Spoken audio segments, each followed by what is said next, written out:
Oke. Bismillahirrahmanirrahim. Assalamualaikum warahmatullahi wabarakatuh. Selamat sore semuanya. Selamat sore. Lumayan ya, ini agak sulap, blereng.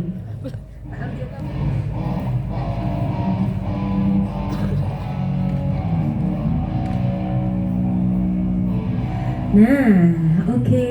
Jadi kembali lagi. Nggak apa-apa ya. agak kepanasan sedikit, nggak apa-apa.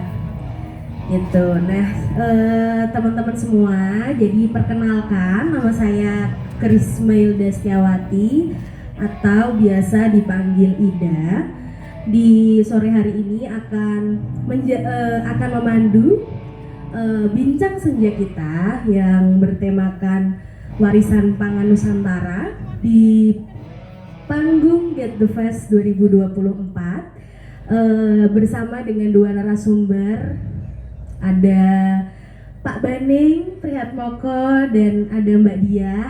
Beliau ini sebenarnya dua-duanya juga ya dari Sekolah Pagesangan juga gitu, relawan fasilitator dari Sekolah Pagesangan Gunung Kidul Yogyakarta. Nah, kedua beliau ini sangat inspiratif buat saya, terutama karena dengan beragam keilmuan dan kebijaksanaannya sangat luar biasa. Bab perpanganan, bab pertanian, bab kehidupan gitu. Jadi kayak guru kehidupan gitu. Nah, pada sore hari ini kita akan mengulik gitu, bagaimana sih tentang warisan pangan Nusantara menurut Pak Baning dan Mbak Diah. Jadi mungkin ini santai saja nih sesinya. Dia sambil panas-panas enggak apa-apa gitu. Nah, mungkin mungkin yang masih di luaran sana bisa merapat ke atas sini. Tenang aja, yang panas ini kok narasumbernya, kalau penontonnya teduh gitu. Jadi enak aja gitu. Nanti bisa agak mepet ke bebatuan, jadinya bisa tambah teduh. Oke, mungkin pertanyaan pertama kali ya buat Pak Baning nih. Disiapin dulu Pak mic-nya. Oke. Mau nanya nih Pak Baning tentang ini pertanyaannya. Apa yang terjadi sih Pak dengan sistem pangan hari ini? Mengapa seruan kembali ke pangan lokal itu menjadi penting? Begitu Pak. Itu langsung pada temanya. Iya, langsung tes. Oke, terima kasih. Selamat sore semuanya. Yang jelas pangan kita hari ini tidak baik-baik saja, bahkan mungkin agak terancam. Jadi mungkin pertama-tama adalah bagaimana pangan kita sebetulnya ada dalam konteks, dalam bayang-bayang yang disebut, oke lah, orang akan bicara tentang perang dan macam-macam Ukraina, kemudian di Timur Tengah sana, tapi saya pikir itu persoalan apa yang lebih banal ya. Tetapi satu yang dialami oleh semua orang adalah bagaimana tentang kaitannya dengan perubahan iklim. Pangan kita sungguh tidak baik-baik saja karena satu, jelas impor itu yang tampak tidak mencukupi, sehingga ada begitu banyak orang di dunia, itu hampir 1 miliar, di Indonesia itu hampir 20 juta orang yang tidur dengan rasa lapar, jadi tidak makan penuh 3 kali sehari. Kemudian ada begitu banyak orang stunting, ada begitu banyak orang makan jauh lebih banyak dari yang seharusnya, sehingga kasus obesitas juga menjadi persoalan. Jadi ada yang disebut double burden malnutrition, itu satu. Kemudian yang kedua terkait dengan lingkungan langsung adalah bagaimana sistem pangan kita hari ini itu menyumbang lebih dari 50%, atau orang akan bisa nyang-nyangan ya, ada yang bilang 25-30%, tetapi dari Guardian itu bilang 50%, karena lebih dari 50%. Bagaimana? Karena terkait dengan deforestasi, kemudian bagaimana penggunaan pupuk yang berlebihan, pestisida, dan bagaimana juga pertanian itu mempengaruhi keseluruhan termasuk apa yang disebut mempengaruhi planetary boundaries yang ada 9 itu. Nah, ini yang menjadi persoalan kita sekarang, dan itu sungguh sangat mengancam kaitannya dengan bagaimana kerusakan lingkungan, emisi yang dikeluarkan lebih dari 50% itu menyumbang sehingga kita sekarang itu berdiri di 1,43. Sementara kita punya perjanjian sekitar 1,5 itu untuk 2050 Celsius dari praindustri dulu. 2015 itu 1 derajat, sekarang kita sudah 1,43. Berarti sebenarnya kita itu punya niat untuk menghentikan atau tidak? Ada begitu banyak usaha, ada begitu banyak kesepakatan, ada banyak inspirasi, tetapi kecepatan itu ternyata lebih banyak. Artinya gerak kita untuk menghentikan itu kurang niat kan gitu kan. Jadi masih terlalu banyak tawar menawar. Apalagi kita sekarang ke depan katanya untuk swasembada pangan harus dibuka 1 juta hektar, 2 juta hektar lah di Merauke misalnya. Kemudian ada banyak produk-produk food estate, program-program food estate misalnya. Nah, kemudian juga bagaimana petani juga sebenarnya kebutuhan akan pupuk yang harus dipenuhi oleh pemerintah juga semakin besar. Jadi ada sebuah lingkaran setan yang tidak berujung, yang membuat kita, peradaban kita ini, pangan kita itu punya kecerdasan untuk melucuti kemampuan bumi untuk menjaga keseimbangannya. Intinya itu. Jadi satu tentang 3A, availability, accessibility, sama kelayaan,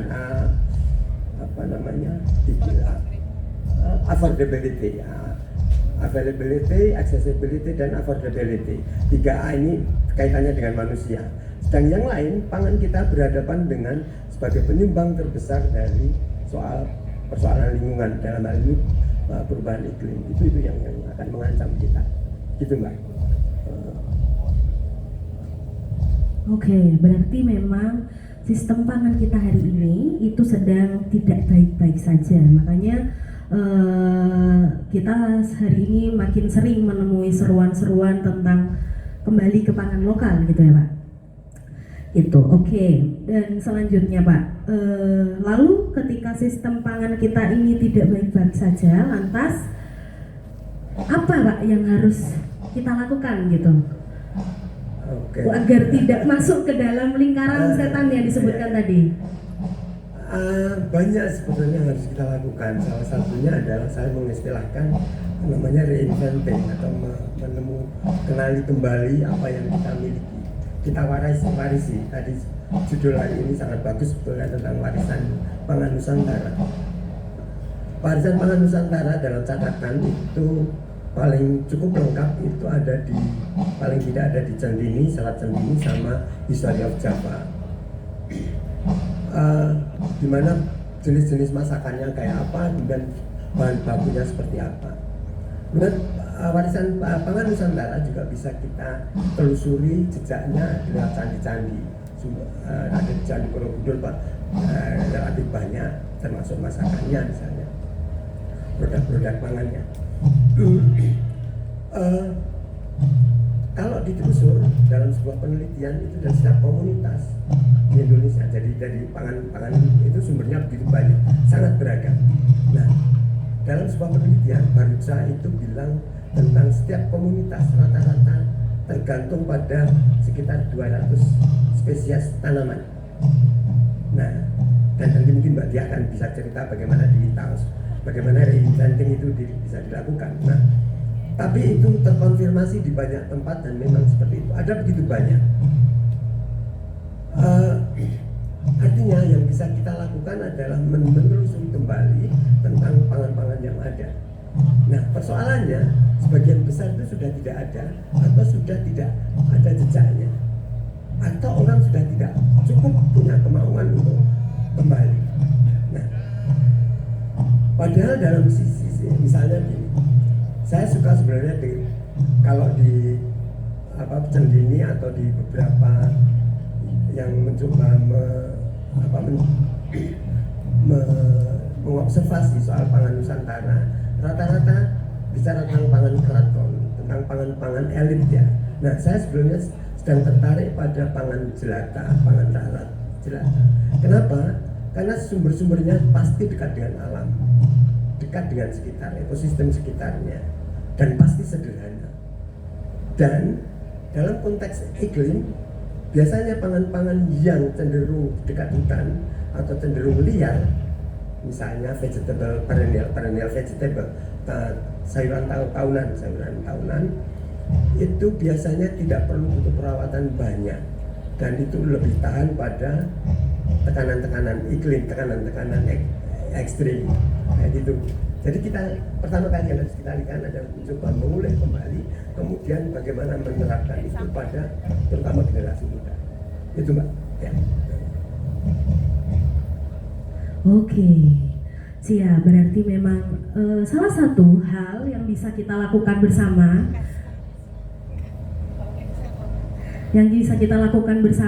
untuk dengan kekacauan sistem pangan yang ada pada hari ini, itu kita bisa mulai dengan menemukan kembali apa pangan-pangan apa yang ada di sekitar kita, lalu mulai mencari tahu kembali tentang pangan-pangan liar mungkin yang ada di sekitar kita. Jadi mungkin yang biasanya di pinggiran rumah atau mungkin di kebun-kebun teman-teman itu bisa dilihat ulang nih di hutan-hutan dekat teman-teman. Adakah tanaman-tanaman yang sebetulnya bisa dijadikan tanaman pangan atau tidak? Gitu. Nah, ini mungkin agak bergeser ke Mbak Diah. Mbak Diah, tentu saja Mbak Diah ini adalah Mbak Diah adalah penggagas dari Sekolah Pagesangan yang ada di Wintaus Gunung Kidul. Sekolah Pagesangan nanti akan diceritakan langsung oleh Mbak Diah sebetulnya apa sih Sekolah Pagesangan itu. Dan Mbak Diah mungkin bisa diceritakan juga, misal nih Mbak, kita bareng-bareng nih ke Wintaus, ke Panggang hari ini, itu apa yang bisa kita lihat di Wintaus ketika pergi ke sana gitu. Terima kasih. Cerita tentang diri Ya. hari ini di Wintaus katanya hujan. Jadi pasti akan ketemu air. Terus pasti baunya segar karena sudah lama sekali tidak hujan.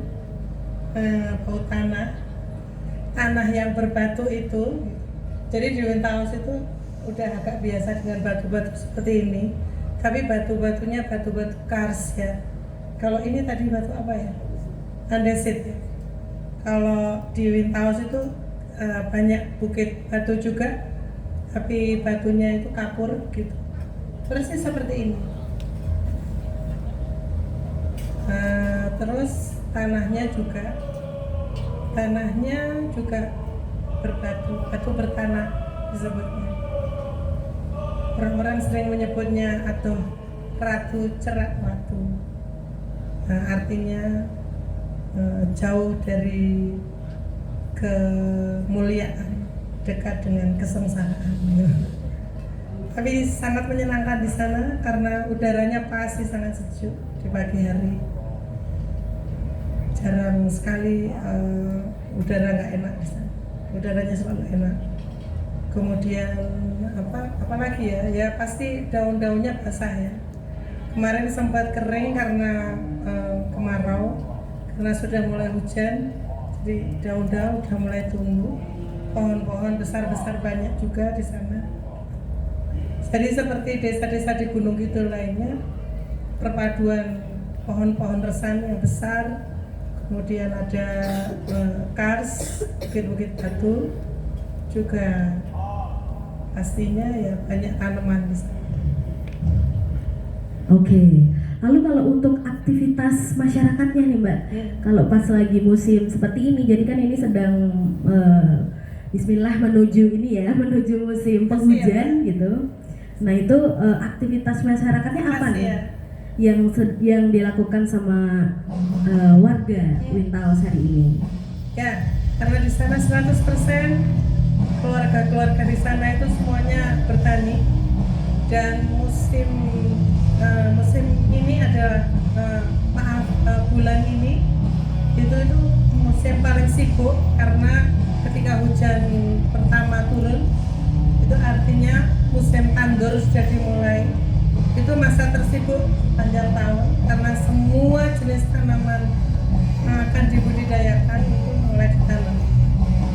Tuh, jadi kalau ditanya apa kesibukan hari ini semuanya di ladang karena hujan, mulai tandur, nyebar bibit, mulai nyebar padi, jagung, mungkin beberapa kacang-kacangan sudah mulai ditanam.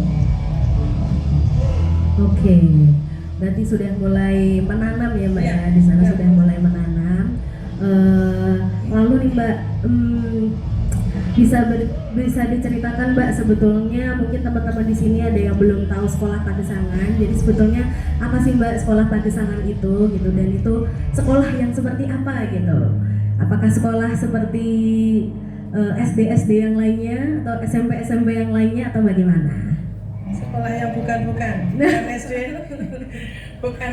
bukan SMP, bukan SMA, bukan sekolah formal, bukan sekolah non formal juga, bukan PKBM, jadi sekolah bukan. Dinamain sekolah karena dulu itu banyak yang pakai identitas Pagesangan untuk menggantikan dia yang nggak bersekolah. Jadi sejarahnya dulu di awal-awal proses sekolah Pagesangan diinisiasi itu dulunya banyak yang belajar di sekolah Pagesangan itu nggak sekolah formal gitu. Nah, jadi dia masuk sekolah Pagesangan sebagai gantinya dia belajar di sekolah formal. Jadi saya ngasih identitas sekolah di depan Pagesangan gitu. Padahal isinya bisa menjadi hal yang sangat berbeda dengan sekolah formal. Sekolah Pagesangan itu bukan sekolah mainstream, bukan sekolah yang ada gedungnya, bukan sekolah yang ada gurunya dengan seragam, bahkan nggak ada gurunya ya, yang ada paling fasilitator. Kemudian kurikulumnya juga sangat berbeda karena kita membuat kurikulum justru ketika peserta belajarnya itu sudah hadir di sekolah Pagesangan. Kalau biasanya teman-teman sekolah itu kurikulum sudah ada ya, sudah ditentukan. Kalau di sekolah Pagesangan teman-teman boleh buat kurikulum, pengen belajar apa, kebutuhannya apa, digali dulu, baru kita tentukan sama-sama. Kita mau belajar apa dengan cara bagaimana, kurikulumnya seperti apa, kita bisa susun bareng. Gitu. Wow, luar biasa. Jadi mungkin teman-teman yang hari ini di sini belum tahu nih tentang sekolah Pagesangan, bisa dilihat dulu, dibuka Instagramnya, lalu diketik sekolah Pagesangan. Nah di situ akan muncul satu akun yang isinya sangat menarik karena isinya tentu saja bukan meja atau bangku-bangku sekolah ya, tapi isinya sangat beragam. Ada belajar bertani, lalu ada memasak juga, ada aktivitas memasak, ada aktivitas di ladang gitu. Jadi teman-teman bisa kepoin di situ gitu. Nah Mbak, di sekolah Pagesangan itu sebetulnya proses tumbuhnya itu seperti apa sih Mbak sampai akhirnya sekarang bisa relevan gitu menjawab isu krisis pangan hari ini? Sekolah Pagesangan itu bisa dikatakan sekolah berbasis kebutuhan. Nah, karena berbasis kebutuhannya siapa? Kebutuhannya peserta belajar. Jadi yang bergabung di sekolah Pagesangan boleh menentukan apa sebenarnya yang ingin dipelajari di sekolah Pagesangan. Nah, karena sebelum berangkat menentukan apa yang ingin dipelajari, kami sudah menentukan temanya dulu. Temanya itu memang sesuatu yang syarat untuk menentukan tema itu adalah tema itu harus karena kita sebentar, saya mundur ke belakang dulu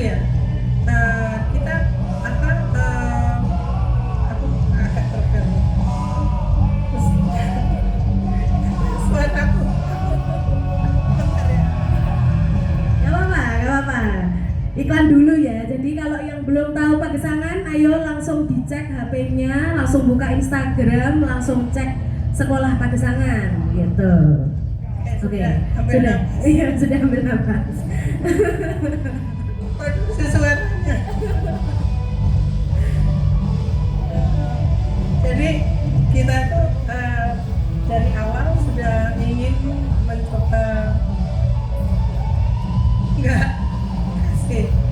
mengembangkan model belajar yang sifatnya relevan dengan apa yang terjadi dalam kehidupan sehari-hari. Nah, makanya temanya ditentukan karena yang paling dekat dengan kehidupan sehari-hari itu adalah tema pertanian. Kenapa kok tema pertanian diambil? Karena semua keluarga di Wintaus itu bertani. Jadi pertanian itu menjadi hal yang paling dekat dengan urat nadi kita. Semua aktivitas sehari-hari itu banyak dihubungkan dengan aktivitas bertani dan aktivitas pengolahan pangan. Nah, makanya setelah kita melakukan asesmen, kita melakukan riset kecil gitu, disepakati bahwa hal yang paling dekat dengan kehidupan sehari-hari di komunitas kita itu adalah kegiatan memproduksi pangan, produksi pangan. Nah, itu menjadi tema. Nah, karena temanya pangan, maka setiap proses belajar yang hadir di sekolah Pagesangan, meskipun itu ada bervariasi, biasanya dikaitkan dengan pangan. Nah, karena intensitas kita mempelajari pangan itu relatif intensitasnya tinggi, sehingga kita menemukan nggak hanya hal-hal yang menyenangkan, hal-hal yang baik-baik saja, tapi kita juga menemukan hal-hal yang nggak baik-baik saja, seperti yang diceritakan Pak Debaning tadi, bahwa ada persoalan-persoalan yang kita temukan di sekitar pangan. Ya, akhirnya persoalan itu menjadi bagian dari kajian kita, gitu. Menjadi hal-hal yang kita pelajari. Jadi kita nggak hanya belajar pangan itu sebagai sesuatu yang menyenangkan, kulineran, makan-makan, menyenangkan ya. Tapi kita juga belajar bahwa ada persoalan juga di pangan itu. Salah satunya tentang krisis pangan. Ancaman krisis pangan karena adanya perubahan iklim, atau lebih tepatnya krisis iklim. Krisis iklim terjadi, nanti akan terjadi krisis air. Kalau krisis air terjadi, krisis pangan pasti akan terjadi. Nah, itu jadi konsekuensi logis yang harus kita hadapi, harus kita persiapkan. Itu adalah bagian dari kesadaran yang kita bangun bahwa sekolah Pagesangan itu memang menggunakan pendekatan pendidikan kritis, di mana proses belajarnya itu harus sampai pada tingkat kesadaran, menyentuh level kesadaran. Kesadaran akan krisis pangan itu menjadi salah satu hal yang kita ingin capai juga, kita ingin pahami juga. Tidak hanya dipahami, tapi kita juga perlu menyiapkan apa antisipasi yang bisa kita lakukan, apa tindakan, apa respon yang perlu kita lakukan untuk merespon, menyikapi, mensiasati krisis pangan itu. Jadi itu menjadi bagian dari yang kita pelajari sehari-hari di sekolah Pagesangan. Oke, makanya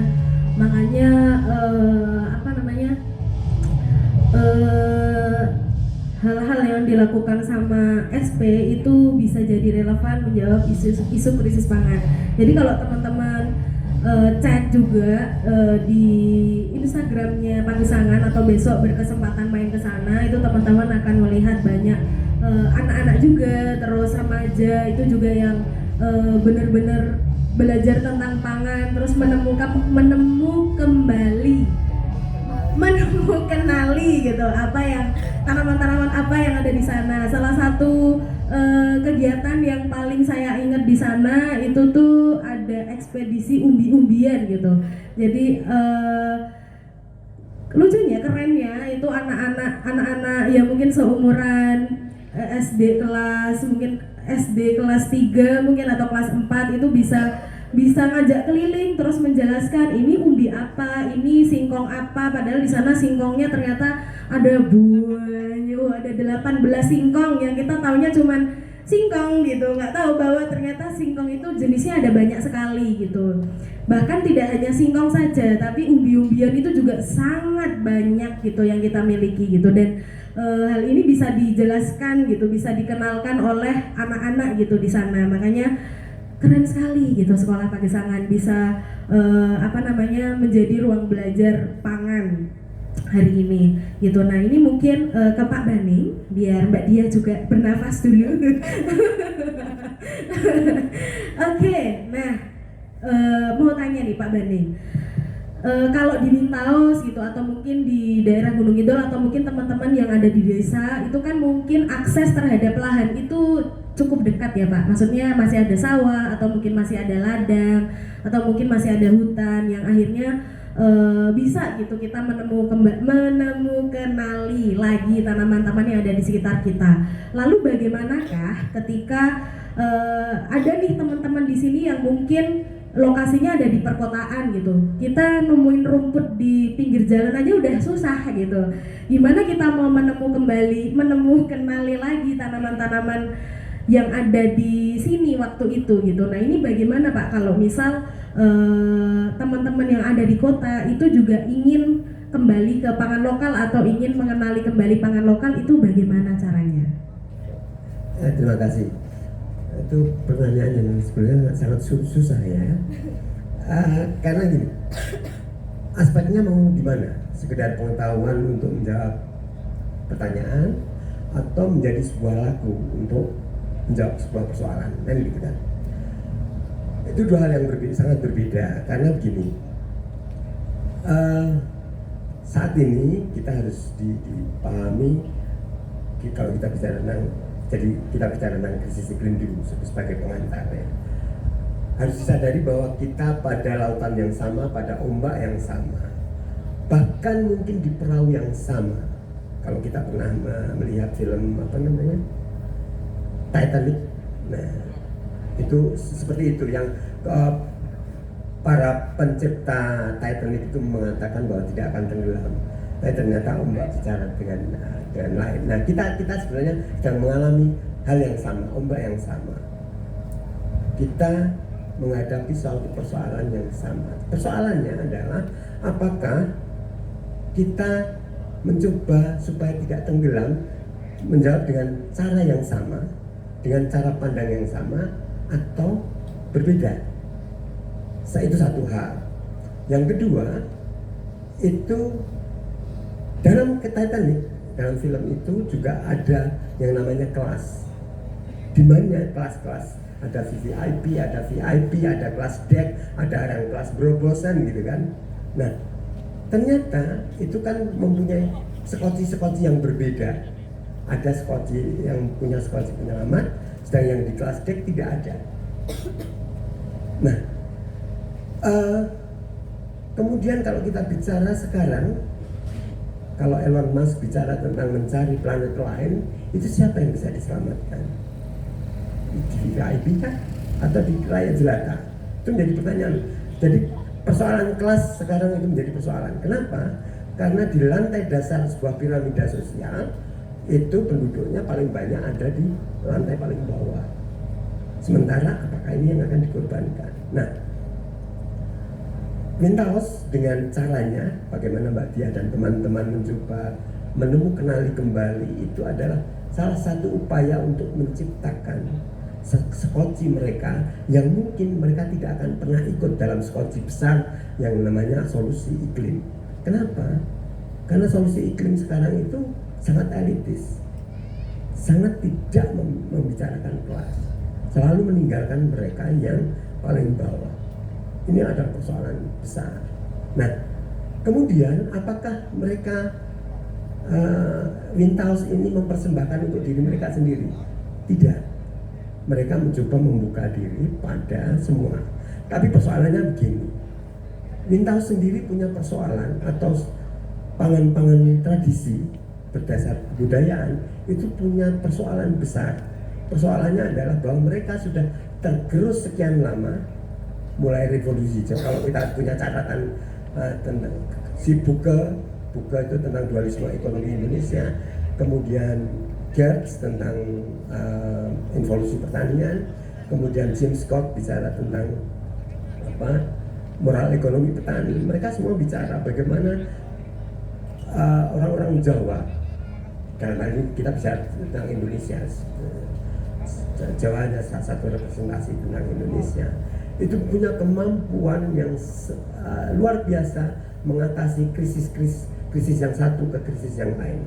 Mintaus punya cerita tentang Gaber, nanti kalau dalam Mintaus akan cerita tentang Gaber, bagaimana itu menjadi tempat alasan untuk mereka bangkit, resiliensi. Jadi ada 3 kata kunci untuk ke depan sebagai latar krisis iklim ini adalah resiliensi, mitigasi, dan adaptasi. Nah, tradisi punya persoalan ketika mereka tererosi, maka harus ada kegiatan untuk reinventing, mengenali kembali. Tapi mengenali kembali hanya sekedar artefak, menjadi sebuah dokumentasi saja, atau sekedar untuk pamer sebagai sebuah cerita, itu tidak akan ada artinya. Itu hanya sebuah kekelesan saja. Tetapi ketika itu diusahakan menjadi sebuah cara, bagaimana anak-anak saya selalu terharu ketika di Mintaos, kemudian selalu saya tanya, siapa yang hari ini, seminggu ini makan tiwul dalam sehari-harinya? Selalu ada lebih dari separuh yang bicara, mengangkat tangannya. Siapa yang kenal seperti yang dikatakan Mbak Idaman tadi, tentang siapa yang mengenali umbi ini? Mereka ada. Artinya upaya-upaya ini ada hasilnya. Nah, karena kita di ombak yang sama, di gelombang yang sama, di kapal yang sama, bagaimana teman-teman di kota yang sama sekali, bahkan pohon bayam pun dikatakan sebagai pohon berkayu misalnya, atau padi adalah satu tanaman yang sama sekali berbeda yang dari yang kita bayangkan.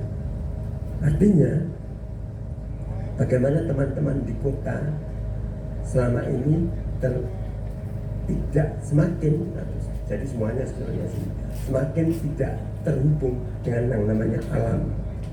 Tahun 42 atau 48, Aldo Leopold itu pernah memberi warning.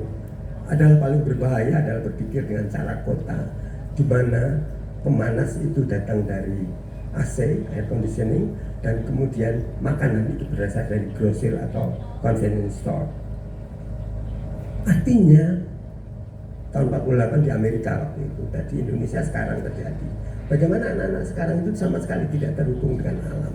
Nah, kalau kita ingin bicara sekedar untuk menjawab pertanyaan, maka ajarilah mereka. Tetapi kalau ingin mereka berubah, maka bangunlah kesadarannya, bangunlah relasi mereka dengan alam, supaya mereka punya respect pada alam.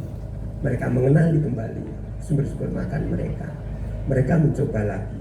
Nah, itu bangunan kesadarannya adalah ke sana. Nah, ini fondasi.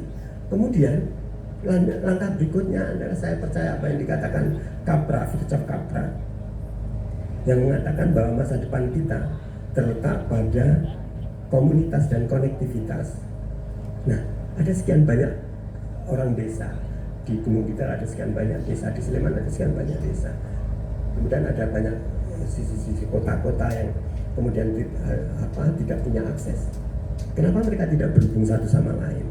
Ada pasar yang berkesadaran. Dulu tahun berapa ya Mbak ya, ada teman yang mencoba membangun jejaring pangan lokal, walaupun itu benar mati suri, tetapi gagasan itu menjadi, bagi saya, seharusnya mulai dicoba dengan cara yang mungkin berbeda. Bagaimana menghubungkan desa-desa dan kota-kota dalam relasi pangan yang adil dan sehat dan baik juga untuk lingkungan. Selama ini dosa kita itu ada di 5 cm di mulut kita sebetulnya. Itu godaan paling besar, karena itu yang menggoda soal rasa. Bagaimana anak sekarang itu lebih suka pada ultra processed food, pangan-pangan pabrikan. Mereka sudah tidak suka dengan tewa lagi. Padahal semakin dekat, semakin sederhana relasinya dengan alam, itu relasi, membangun kemungkinan untuk membuat solusi itu menjadi mudah. Jadi dua itu Mbak, satu membangun kesadaran pangan tidak hanya di desa sendiri, tidak hanya pada petani tapi juga pada konsumen di kota, itu kesadaran itu.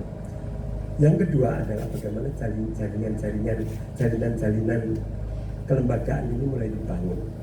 Itu paling tidak itu, walaupun itu juga bukan barang mudah, gitu Mbak.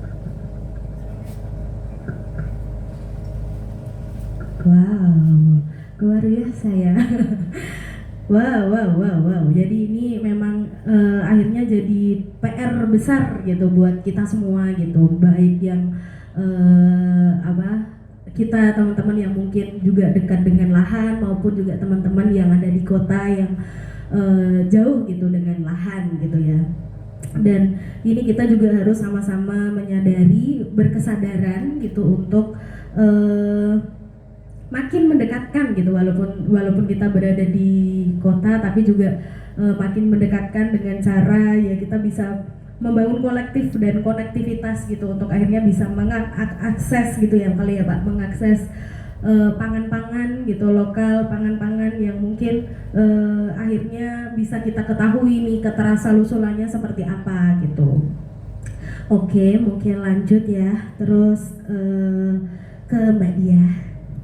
Nih Mbak Diah, apa sih Mbak yang memotivasi Mbak Diah akhirnya bisa yakin gitu memperjuangkan sekolah Pagesangan sampai hari ini? Jadi seperti nyambung dengan apa yang diceritakan Pak Baning. Semakin kesini semakin saya merasa tidak tahu gitu, dengan kehidupan mungkin yang saya jalani dan sekitar gitu. Artinya saya butuh banyak belajar dan saya senangnya karena di sekolah Pagesangan itu bisa menjadi media saya belajar.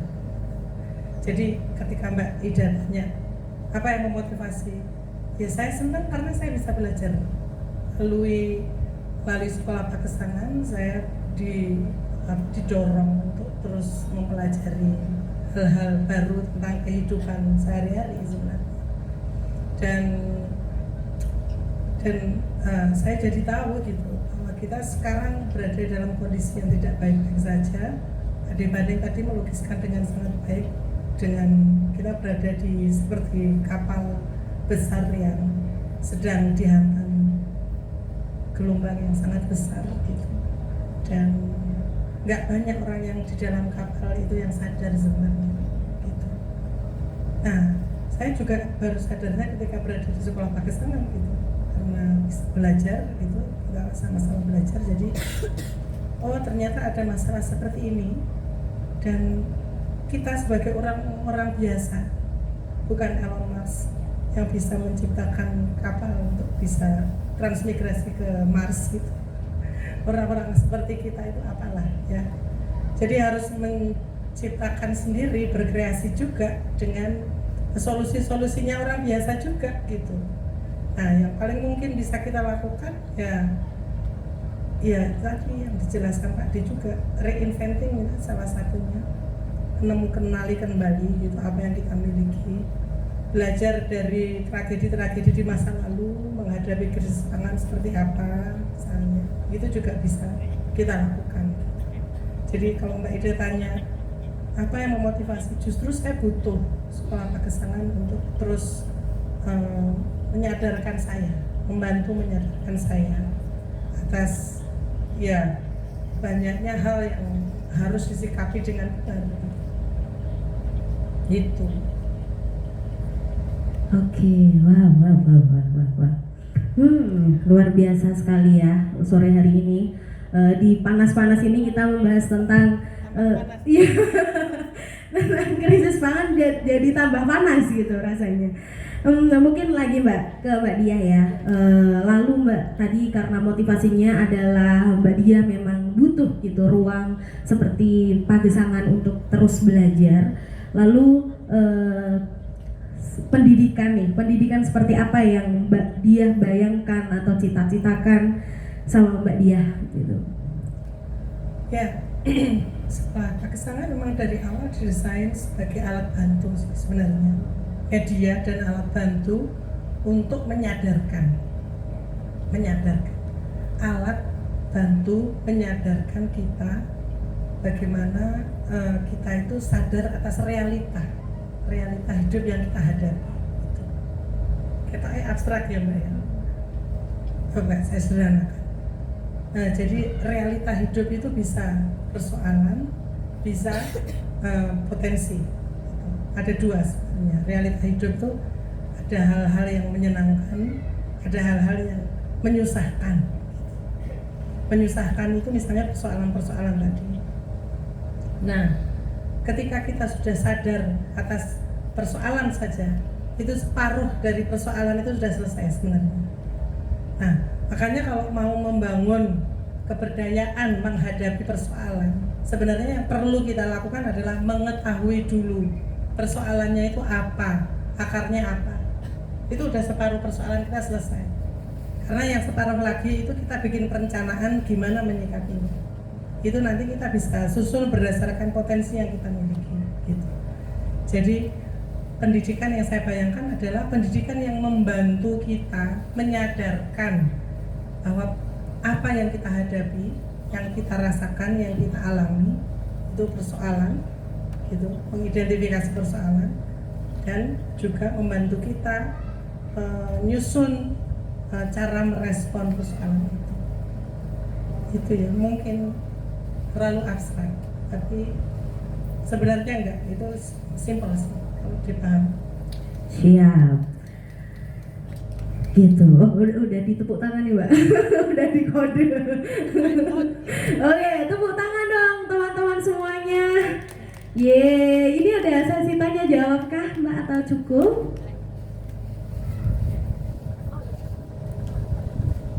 Oke, selanjutnya mungkin supaya narasumber kita yang sangat berharga ini tidak terlalu banyak terpanggang di sini.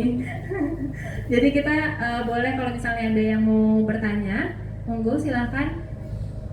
Silakan, siapa yang mau bertanya boleh? Nah, itu ada satu yang mau bertanya. Monggo.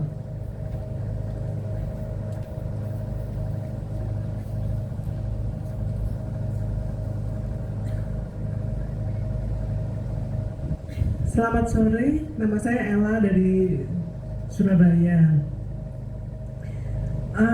Pertanyaannya terserah ini mau dijawab sama Pak Banting atau Mbak Dia.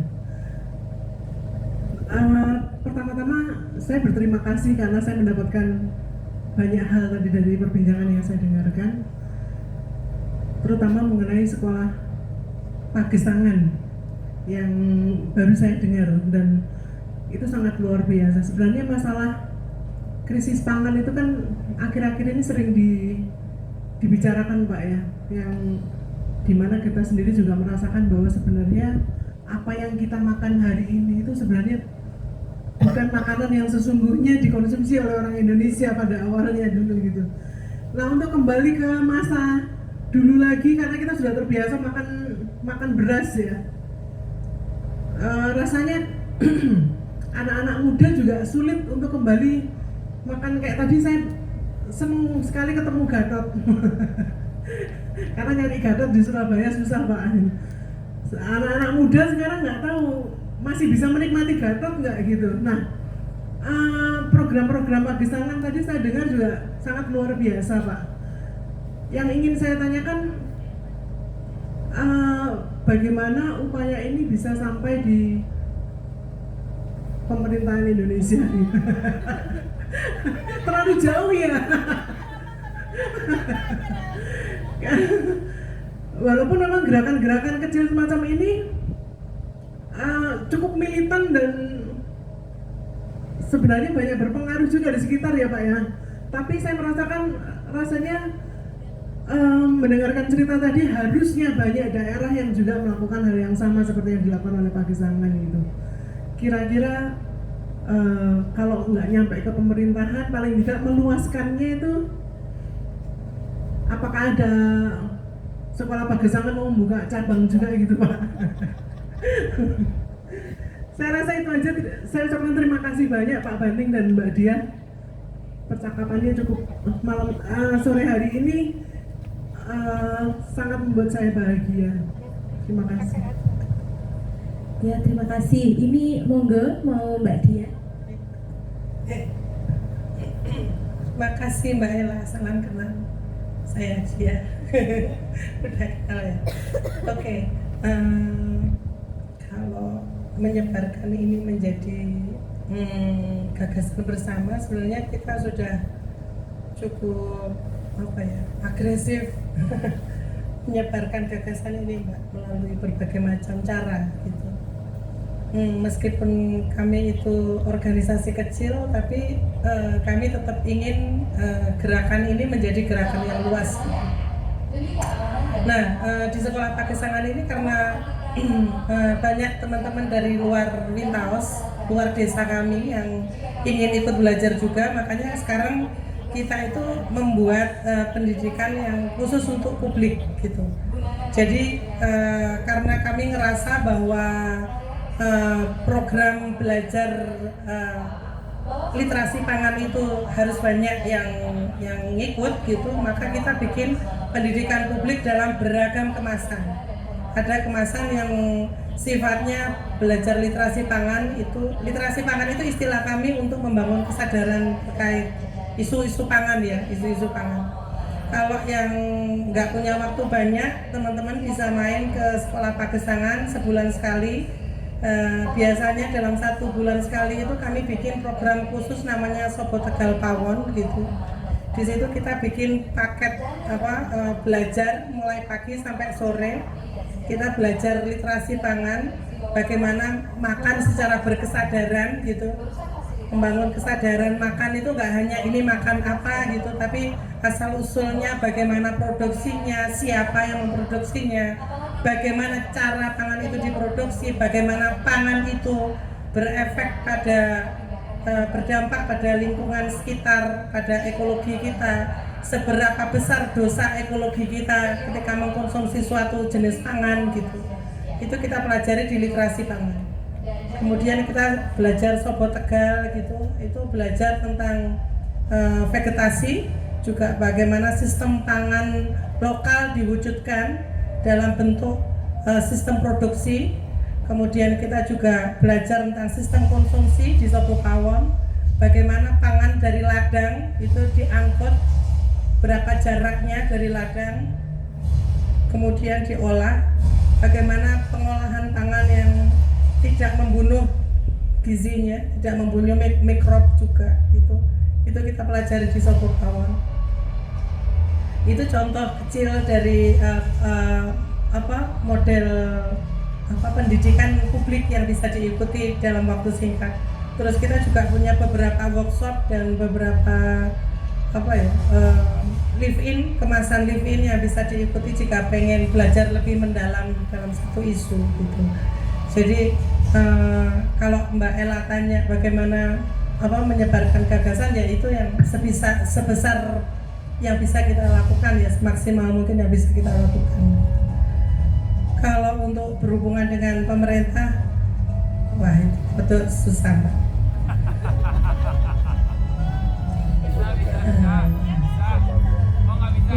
Mungkin Paneng aja yang jawab. Susah-susah itu. Gini, soal negara ya. Jadi negara itu kan bagi rakyatnya itu jaraknya seperti tahun cahaya. Cuman persoalannya ketika negara batuk, maka rakyatnya selalu semangat. Ini menjadi persoalan. Kemudian kaitannya dengan, saya pikir negara tahu kok, tahu banyak orang pintar, tahu tentang ada banyak program bicara tentang kembali ke pangan lokal. Cuman kan kemudian masuk pada rapat-rapat kabupaten misalnya, tetapi tidak pernah itu menjadi satu dorongan, entah itu regulasi atau apapun, atau upaya yang lebih sungguh-sungguh untuk ke masyarakat. Artinya bagaimana produksinya bisa dibangun, bicara tentang pangan lokal misalnya, lokalitas itu bagaimana. Suatu saat saya mencoba bertanya pada sebuah suguhan pangan lokal di sebuah kabupaten itu, Kemudian ketika saya tanyakan, ini asalnya dari mana telonya? Waduh, nggak tahu mungkin dari pasar. Oke, dari pasar. Terus saya tanyakan pada yang lain, pasarnya mana? Tahu nggak penjualnya? Tidak tahu. Nah, artinya gini, selama ini kita ditelikung oleh pasar dalam bentuknya yang paling, saya selalu mengatakan kata yang paling saya suka adalah kata yang banal, adalah paling susah diatur, paling sakar diri. Karena kayak gini, pasar itu membuat petani, produksi petani itu pergi entah kemana, dan yang dimakan oleh petani itu entah dari mana. Semuanya jawabannya pasar, tapi itu semuanya entah. Kemudian idaman makan dari pasar itu juga tidak pernah tahu dari mana. Artinya pasar itu membuat semua itu menjadi anonim. Padahal di FAO itu ada satu persoalan utama bahwa pangan itu harus bisa ditelusuri, ketertelusuran. Ini yang menjadi isu supaya salah satu mencoba menyelesaikan persoalan-persoalan kaitannya krisis iklim. Nah, satu itu. Kemudian yang kedua, negara ternyata punya gagasan yang sama sekali lain. Ketika bicara tentang pangan lokal, ketika bicara tentang krisis pangan, ketika bicara tentang budaya dari desa, maka yang dipikirkan adalah pertumbuhan ekonomi. Jadi ekonomi menjadi tujuan. Padahal dalam hukum lingkungan itu ada trade-off antara lingkungan dan ekonomi, antara ekologi dan ekonomi. Kalau kita memilih ke ekonomi, maka ekologi akan ditinggalkan. Sustainable Development dulu tahun 90-an itu dibangun untuk memberi rasa tengah pada antara ekonomi dan ekologi. Itu secara perlahan merayap, ada kudeta sehingga ekologi menjadi ekonomi. Maka kita bisa lihat tentang green economy.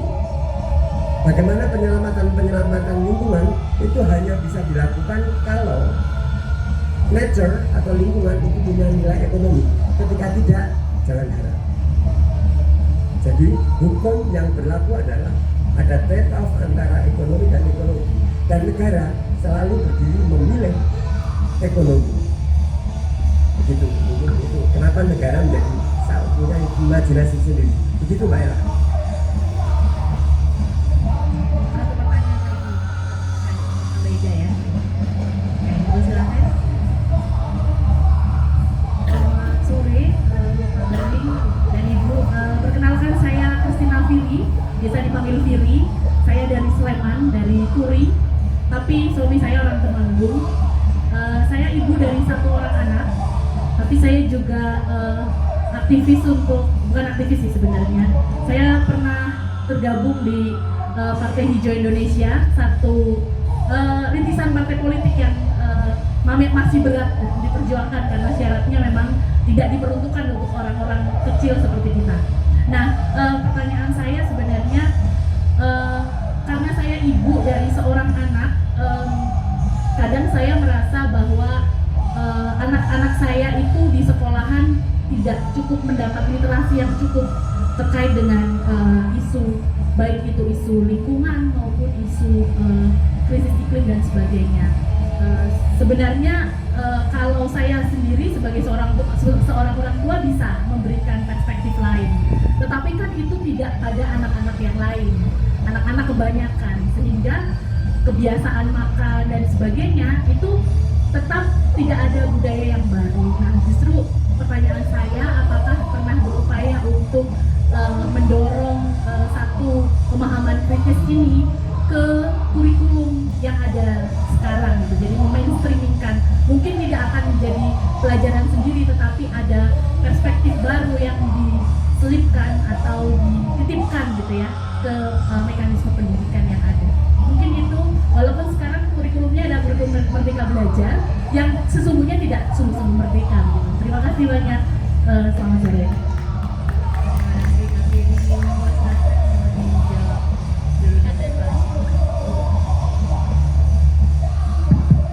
Terima kasih. Selamat untuk Partai Hijau. Itu partai masa depan. semoga ya soal pendidikan lingkungan, saya pernah mencoba di sebuah sekolah kayak gitu. Saya mencoba membicarakan tentang, jadi gini, sekolah-sekolah sekarang itu ada yang modelnya adiwiyata, dikenalkan tentang bagaimana mengolah sampah, bagaimana ini itu kayak gitu. Dan saya lihat semua bersifat teknis, dan teknis itu membuat seorang anak ketika pulang sekolah itu akan kembali pada budaya awalnya. Nah, tidak nyantol intinya gitu. Nah, kemudian saya mencoba mengenalkan apa yang disebut tiga pilar antara spiritualitas, pengetahuan, dan tindakan. Bagaimana saya percaya bahwa tindakan hanya sekedar tindakan itu tidak akan kemana-mana, tidak akan berubah apapun, tapi harus dilandasi sebuah pengetahuan. Tapi pengetahuan saja itu menjadikan kita arogan, seolah-olah dengan pengetahuan kita akan menyelesaikan semua hal, karena kita tidak punya keyakinan apapun terhadap apa yang kita lakukan. Nah, kita perlu landasan spiritualitas supaya kita, spiritualitas itu bisa agama, bisa, karena setiap agama punya perspektif lingkungan, kemudian lewat tradisi bisa, lewat gagasan-gagasan lingkungan yang kontemporer bisa. Nah, itu, tapi spiritualitas sendiri menjadi omong kosong ketika dia hanya dibicarakan saja, tidak ada hubungannya dengan tindakan dan pengetahuan.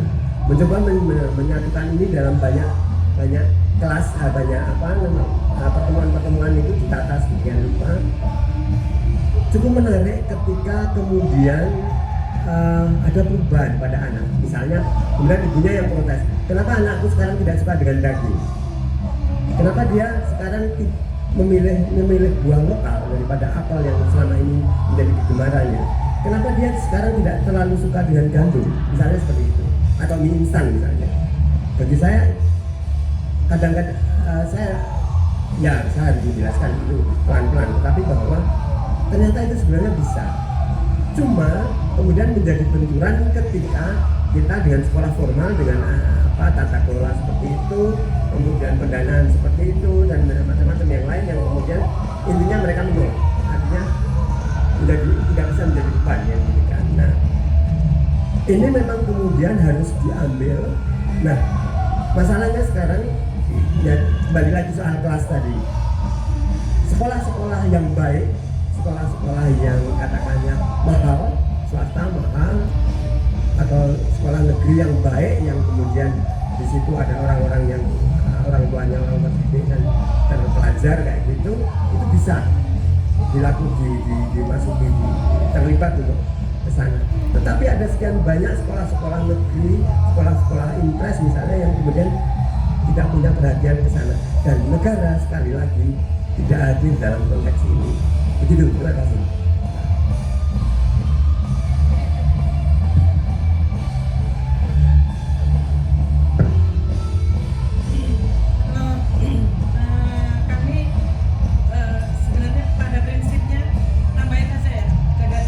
Jelaskan kami itu menyelamatkan yang bisa diselamatkan, yang tersisa gitu.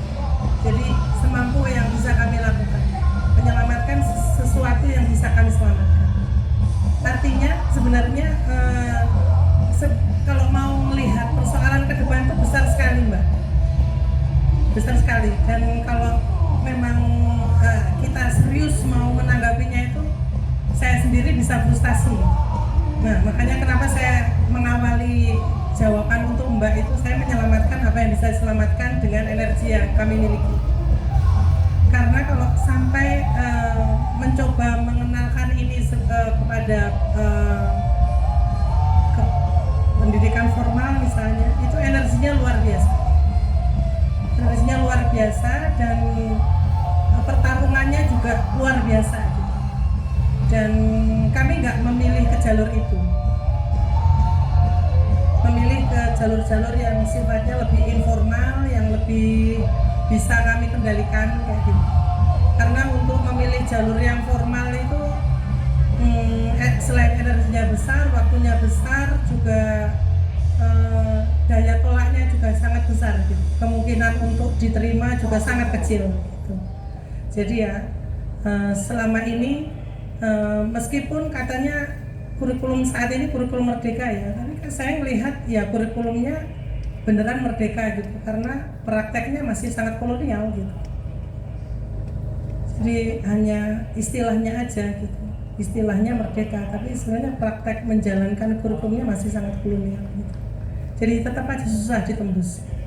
Jadi ya itu tadi, kami menyelamatkan apa yang bisa kami lakukan itu, dan jalur-jalurnya memang masih sangat informal, dan itu pun skalanya sangat kecil sekali. Dampaknya juga mungkin nggak terlalu besar dan nggak terlalu merubah banyak gitu. Oke, minta tepuk tangannya dong teman-teman semuanya.